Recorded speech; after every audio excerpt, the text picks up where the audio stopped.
Era uma tarde quente de verão, quando os jovens Valdemar e Joaquim decidiram ir pescar escondidos em uma represa abandonada, nos fundos de uma fazenda assombrada. Os dois amigos tinham 17 anos e moravam em sítios vizinhos, no interior do Paraná. Eles pegaram suas varas de pescar e uma espingarda para se protegerem de eventuais perigos na mata. Apesar dos pais terem proibido, os garotos foram atraídos pela aventura. A represa ficava a 1 hora de caminhada dentro da mata fechada.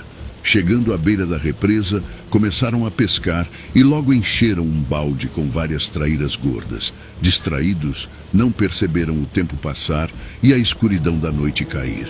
De repente, uma pedra foi atirada na água, assustando os meninos. Pensando ser alguma brincadeira, Valdemar gritou, desafiando o suposto brincalhão. Para seu espanto, uma saraivada de pedras começou a ser atirada na represa. Assustados, pegaram suas coisas e correram mata adentro. Enquanto fugiam pelo mato escuro, podiam ouvir gritos e urros medonhos atrás deles. As pedradas continuavam, cada vez mais perto. Correndo desesperados, finalmente alcançaram a estrada de terra e seguiram para casa. Em casa, contaram para a mãe de Valdemar o que havia acontecido. Ela acreditou na história fantástica e os deixou passar a noite em sua casa. Na manhã seguinte, Valdemar teve uma surpresa. Seu pai havia voltado mais cedo da viagem e soube da proibida aventura dos meninos na represa assombrada. Furioso, deu uma surra em Valdemar com um rabo de tatu, deixando-o de castigo. Anos se passaram e Valdemar nunca mais voltou à represa nem à fazenda mal assombrada. Porém, depois de adulto, ele soube de histórias de outros que tiveram experiências sobrenaturais naquelas paragens. Um desses relatos era de um funcionário de uma empresa de coleta de animais mortos nas estradas. Certa noite, ele foi recolher um cervo atropelado naqueles arredores. Ao chegar ao local, se deparou com uma fera bizarra, metade porco, metade cachorro. O bicho andava em 2 patas e tinha garras enormes. Arrastou o cervo morto para dentro da mata. Apavorado, o funcionário relatou o ocorrido à polícia local. Para sua surpresa, os policiais estavam cientes da existência daquele ser, que alguns chamavam de lobisomem. Outras testemunhas também já haviam relatado avistamentos da criatura nos arredores da fazenda mal assombrada. Todos descreviam a mesma fera ambígua e aterrorizante. Certa noite, um caseiro que morava em um sítio próximo à fazenda ouviu uivos que gelaram seu sangue. Saiu com sua espingarda e viu um vulto peludo e enorme fugindo para dentro da mata. Na manhã seguinte, o caseiro encontrou pegadas enormes e marcas de sangue em seu galinheiro. Algumas de suas galinhas haviam sumido. Ele tinha certeza que fora obra da fera. Um dia, caçadores da região organizaram uma batida na mata atrás do lobisomem.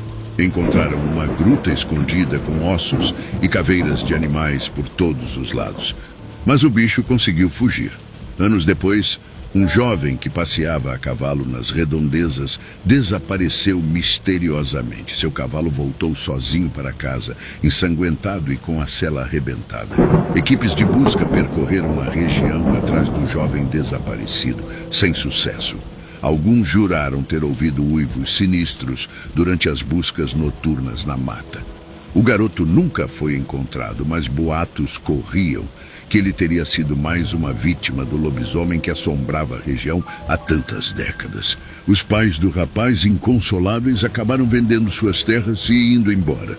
Anos depois, 3 jovens que acampavam perto da fazenda abandonada também desapareceram misteriosamente durante a noite.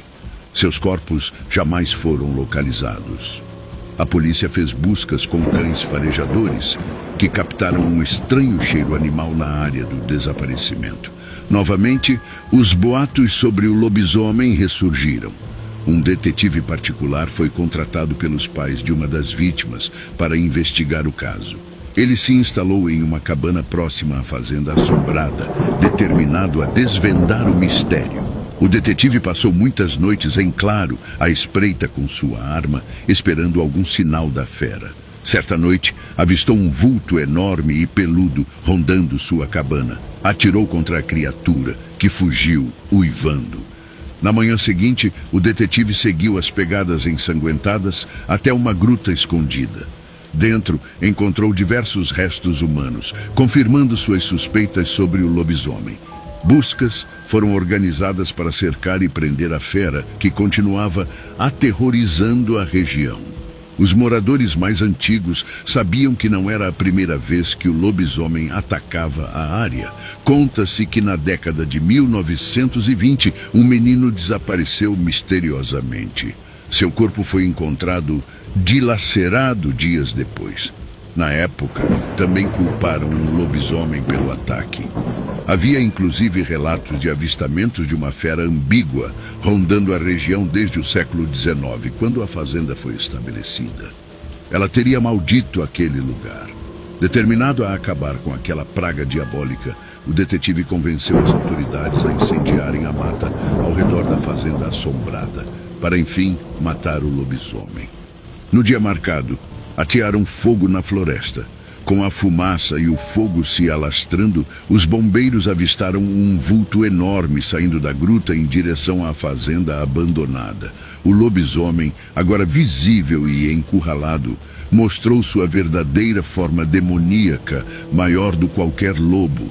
As autoridades atiraram contra a fera, que urrou de dor. Ferido, o monstro conseguiu se refugiar nos porões da fazenda mal assombrada.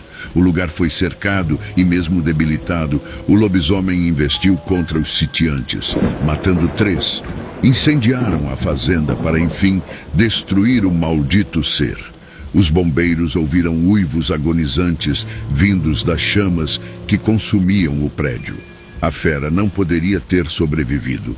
Com a morte do lobisomem, a fazenda acabou deteriorando até virar ruínas.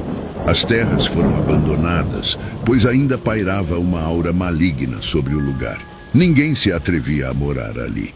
Porém, de tempos em tempos, alguns ainda ouviam uivos lúgubres vindos da propriedade abandonada e juravam ter visto olhos malignos brilhando na escuridão das ruínas.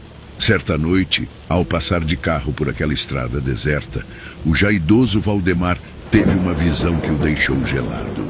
Por um instante, viu a silhueta de um lobo em pé, como um homem, recortada no céu noturno. O lobisomem levantou a cabeça e fixou seus olhos injetados de sangue nos de Valdemar. Então soltou um uivo que fez cada pelo de seu corpo se arrepiar antes da visão se dissipar. Valdemar acelerou o carro. Sabia que não fora sua imaginação e que o maldito lobisomem ainda assombrava a fazenda, mesmo depois de tanto tempo. Valdemar decidiu jamais passar por aquelas terrar novamente. Porém, sempre fica aquela pergunta: foi coisa da cabeça de Valdemar aquela visão? Ou será que a fera ainda estava por lá? Nunca saberemos,